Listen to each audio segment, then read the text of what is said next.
Salam adik, silakan masuk. Iya Ibu. Silakan duduk. Iya Ibu, terima kasih. Coba duduk. Aman kok? Aman Ibu. Adik datang dengan apa? Dengan motor Ibu. Dari mana? Dari Nemata Ibu. Dari Mata. Adik SMA di mana? Di SMK 8 Ibu. Oh, di SMK 8. Iya. Capek kok? Capek Ibu. Tarik nafas dulu. Sudah Ibu. Ada tisu kok? Sudah Ibu. Adik apa kabar? Kabar baik Ibu. Oh, tapi belum kenal adik ini. Satu nama Dewi Ibu. Dewi. Kalau ibu Uni. Iya Ibu Uni. Saya senang sekali bertemu Anda pagi ini. Pertemuan kita ini akan sangat bermanfaat bagi kita bila Anda terbuka mengungkapkan perasaan Anda. Anda bisa berpartisipasi dan bekerja sama menyelesaikannya bersama. Iya Ibu, saya sangat membutuhkan bantuan Ibu. Iya, baiklah.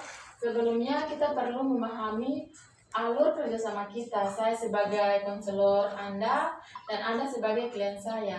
Selama proses konseling ini, saya berharap Anda dapat membuka hati dan perasaan Anda untuk saya bisa memahami benar apa sebenarnya yang Anda rasakan dan ingin Anda selesaikan dalam proses konseling.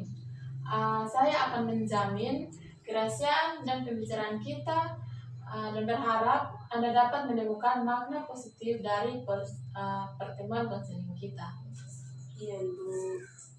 Baiklah, saya dapat memahami bahwa ada beberapa hal yang ingin Anda diskusikan hari ini. Jadi kalau Anda sudah siap, mari kita mulai diskusi kita. Iya Ibu, memang ada beberapa masalah antara saya dan orang tua saya. Itulah mengapa saya berada di sini sekarang. Sebenarnya saya malu membahasnya. Saya merasa tidak pantas untuk menyampaikan pada orang lain. Jadi Anda merasa sedikit kurang nyaman untuk membahas masalah seperti itu bersama orang lain. Baiklah, saya memahaminya. Iya, tapi saya memang kesulitan mengatasi masalah ini sendiri. Iya, saya dapat memahami pikiran Anda.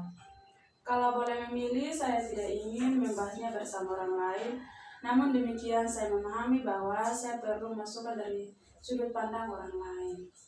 Baiklah, saya merasa memang di awal saya selalu mengatakan bahwa memang terasa kurang nyaman. Berbagi rasa dengan orang asing, terutama untuk masalah yang sangat pribadi seperti itu. Baik, saya pun tak bisa memprediksi bagaimana perasaan Anda setelah ini. Saya telah bertemu banyak orang yang kurang nyaman hingga perlahan mereka mulai terasa terbuka dan santai untuk bercerita. Semoga setelah beberapa waktu Anda berasa lebih santai untuk berada di ruangan ini. Ya, saya harus setuju dengan Ibu. Iya ya, bagus itu. Kita melihat saja nanti bagaimana ke depannya. Ya, saya belum pernah melakukan konseling sebelumnya, namun atas saran wali kelas saya, maka saya mengambil langkah ini. Betul, oke. Tadi Anda bilang lebih suka menyelesaikan masalah Anda sendiri dan melakukan segala sesuatunya sendiri. Saya berpikir itu akan menjadi sudut pandang yang seimbang untuk menyelesaikan masalah Anda secara mandiri dan mendapatkan sudut pandang dari orang lain. Jadi, saya rasa proses ini akan banyak memberi manfaat pada Anda. Bagaimana menurut pandangan Anda? Ya, memang saya belum berhasil melakukannya sendiri, Ibu. Kita akan coba, mungkin ini bisa memberi Anda sedikit pencerahan. Oke. Jadi agar saya lebih memahami situasi Anda, baiknya Anda ceritakan dulu apa saja yang Anda alami saat ini. Pada awalnya hubungan saya dengan orang tua saya baik-baik saja. Terkadang saya melihat orang tua saya kehilangan kendali diri atas saya. Biasanya saya berpikir bahwa hal ini sudah biasa terjadi dan mereka menyadari perilaku mereka. Tapi akhir-akhir ini kondisinya agak berbeda. Mereka sering marah-marah dan kehilangan kesadaran, dan ini cukup meresahkan saya sekarang. Karena saya khawatir terpengaruh terhadap hasil belajar saya dan kondisi adik saya. Oke, jadi kalau boleh saya ringkas, orang tua Anda menjadi lebih sering marah, tapi Anda masih bisa meredahkan dan menenangkan emosi mereka. Tapi belakangan ini orang tua Anda menjadi lebih mudah tersinggung dan emosinya menjadi lebih mudah meledak. Dan Anda mengkhawatirkan pengaruhnya kepada diri Anda dan adik Anda. Ya, saya baru kelas 2. Saya belum tamat hasil belajar saya, khawatir kelas 1.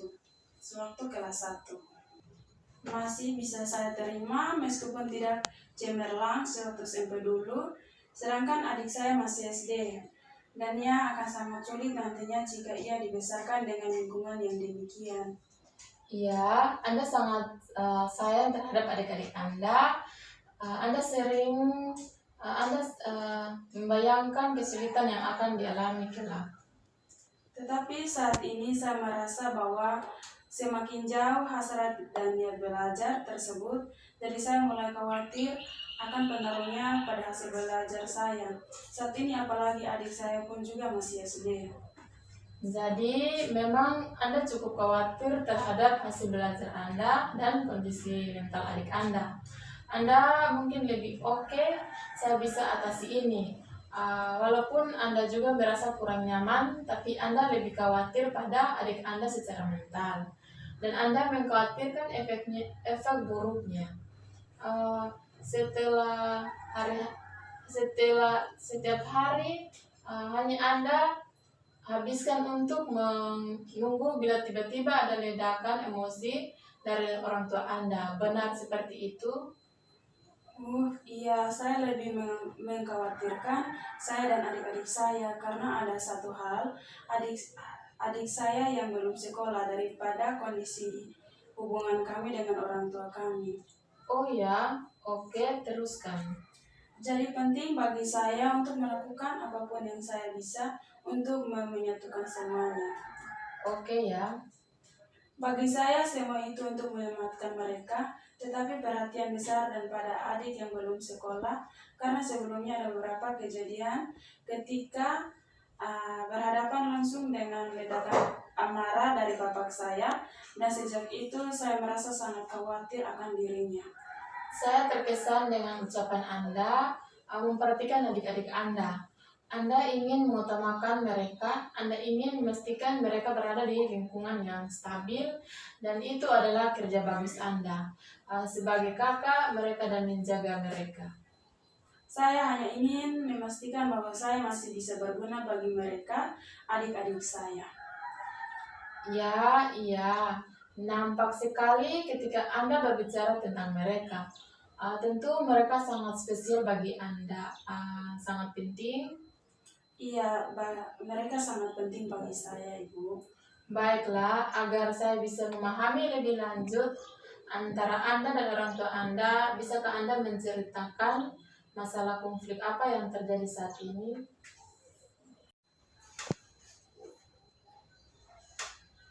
Beberapa minggu yang lalu, saat mereka sedang sibuk, saya pulang rumah agak terlambat. Seperti biasanya karena harus berjalan kaki cukup jauh untuk pulang. Ibu saya bertanya mengapa saya terlambat pulang.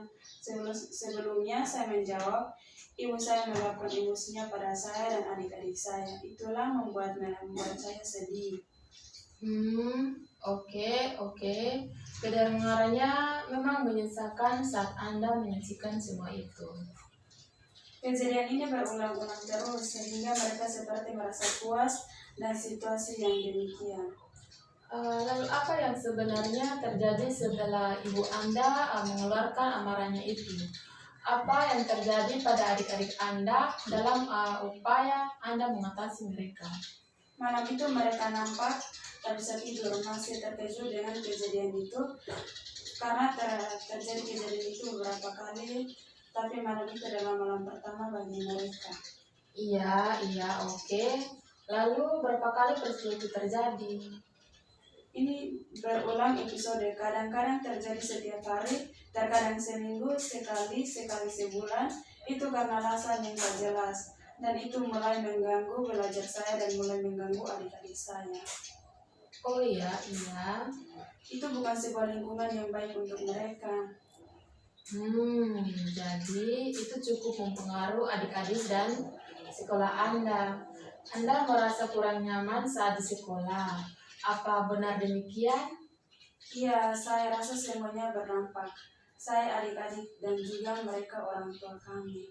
Tampaknya Anda merasa stres terus-menerus ya, dan mempengaruhi pikiran Anda. Ini mulai memenuhi pikiran saya terus-menerus, Ibu. Anda terus memikirkannya, bukan? Iya, saya memikirkan tugas sekolah, pekerjaan di rumah, dan adik-adik saya. Ya, kemudian? Saya banyak termenung saat semua sudah tidur. Anda mulai mengalami malam yang panjang. Ya, saya memikirkan apa yang kira-kira bisa saya lakukan. Kadang saya berpikir saya ingin ketenangan, terutama untuk adik-adik saya karena mereka yang paling lemah. Iya, Anda ingin ketenangan. Saya bertanya-tanya apakah kami bisa tidur nyenyak dan tenang. Iya. Semoga kali ini langkah yang baik untuk bisa tenang. Ya, itu langkah besar dalam kehidupan Anda tentunya. Saya sangat mendukung langkah demikian. Saya memikirkannya terus dan sebelum pernah membayangkan dengan orang lain, membahasnya dengan orang lain.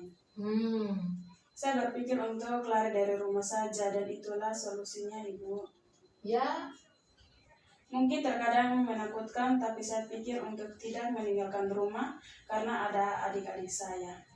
Ya, Anda bertahan untuk adik-adik Anda. Itu langkah yang luar biasa yang sudah Anda lakukan. Iya, saya hanya terus mencari cara lain lagi yang lebih nyaman, Ibu. Baik, sekarang saya akan coba merangkum apa saja yang kita bahas sejauh ini. Anda sampaikan kepada saya terus rasa frustasi dan lelah Anda. Mungkin sekarang lebih besar dengan membayangkan kemarahan dan kerapuan orang tua Anda. Anda sangat khawatir akan dampaknya pada adik-adik Anda. Bahkan sangat resah sehingga Anda berpikir untuk pergi, tapi Anda masih berpikir sebaliknya tidak mengambil langkah itu. Dan itu membawa Anda pada kemauan untuk berjuang keras untuk menyelesaikan masalah Anda dan orang tua Anda dan mengatasi semua masalah. Sehingga Anda bisa membangun harmoni dan kehidupan sebagai satu keluarga. Apakah sudah terangkum semua? Iya, itu sudah mencakup semua yang menjadi pikiran saya. Iya, baiklah. Saya akan menjadi orang yang lebih tegar. Mudah-mudahan saya bisa bertahan, Ibu. Tentu itu ya. Baiklah, jadi saat ini mungkin kita sudah merangkum semua masalah Anda. Dan kita akhiri dulu di sini. Iya. Jika Anda ingin bekerja sama dengan saya senang hati akan membantu Anda. Apapun yang ingin Anda lakukan di waktu yang akan datang dalam hubungan Anda dengan orang tua Anda, dan Anda membangun kembali keluarga Anda. Dengan senang hati saya akan melakukannya itu, Ibu. Iya, itu bagus. Ya, karena banyak hal menjadi lebih jelas. Begini saya sekarang dan saya punya sudut pandang baru tentang langkah-langkah yang akan saya ambil.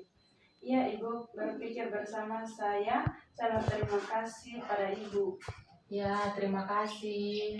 Terima kasih banyak, Ibu. Mari Bu Anta. Iya, itu, Bu.